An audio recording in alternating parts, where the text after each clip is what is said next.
Hi und willkommen zum Wenig Hair Podcast, einem neuen Podcast zum Thema Haarausfall und Glatze. Ich bin Christos Stavro und ich trage eine Glatze. Bevor es richtig losgeht, möchte ich dir mit dieser sogenannten Nullnummer als Episode erstmal erzählen, wer ich bin, was das Projekt Wenig Hair ist und was dich in Zukunft hier erwartet. Ich möchte dir 1-2 Sätze zu meiner Person mitgeben, damit du verstehst, wer hinter diesem Podcast und dem Projekt Wenig Hair steckt.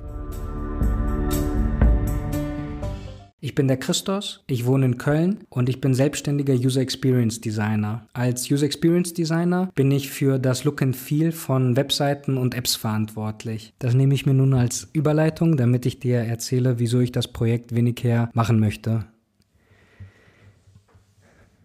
Es fing mit einer Frage an und die lautete: Warum fallen mir bloß die Haare aus? Ich habe mich im Spiegel angeguckt und ich sag dir eins: Das war kein schönes Look and Feel. Ich war überfordert, ich hatte Ängste, ich habe mich schon länger nur noch mit Kappe und Mütze rausgetraut, egal zu welchen Anlässen, egal zu welchen Temperaturen. Ich habe es mit Überkämmen probiert, ich habe versucht, die lichten Stellen mit dem Haar, was ich noch auf dem Kopf hatte, zu überkämmen. Das wurde aber mit der Zeit immer schwieriger bis fast unmöglich, weil nicht mehr so viel auf dem Kopf vorhanden war. Und Arzneistoffe, Comfit-Shampoos haben nichts gebracht. Auf dem Weg zum Friseur habe ich mir dann vorgestellt, dass er dann noch ein bisschen was rausholen kann, aber letztendlich habe ich ja mit dem Friseur zu tun und nicht mit dem Zauberer. Die letzten Gänge zum Friseur könnten auch erspart geblieben sein, weil eigentlich hätte ich mich gar nicht bis zum Stuhl begehen müssen. Der hätte mich direkt an der Kasse abkassieren können. Und eines Tages bin ich dann doch zum Friseur gegangen und ich habe um eine Glatze gebeten, habe mir eine Glatze schneiden lassen und von diesen Erfahrungen möchte ich dir dann mehr erzählen. Einmal hier im Podcast und natürlich auf der Webseite wenighair.de. Man kann sagen, du findest gerade eine Version 1.0 vor, sowohl hier im Podcast mit der Episode 0 als auch auf der Webseite aktuell. Zum Ende hin meines ersten Podcasts möchte ich euch noch einen Ausblick geben, was ich in Zukunft auf Wenig Hair vorhabe. Und zwar möchte ich die Internetseite weiter ausbauen und neue Blogbeiträge schreiben. Der Podcast soll weitere Episoden bekommen, wo ich über meine eigenen Erfahrungen spreche, die ich mit euch teilen möchte. Und ich hoffe, euch dadurch Mut zu geben und zu inspirieren. Und mein Wunschszenario wäre es, dann auch irgendwann mal Gäste einzuladen, so eine Art Interview zu führen, wo ich dann nämlich über deren Erfahrungen und Ängste sprechen kann, um zu erfahren, wo denn bei denen der Schuh drückt. Darüber hinaus habe ich auf meiner To-Do-Liste noch YouTube, weil über YouTube lässt sich dann besser erklären und zeigen, als über einen Podcast, wie man sich eine Glatze rasiert und pflegt.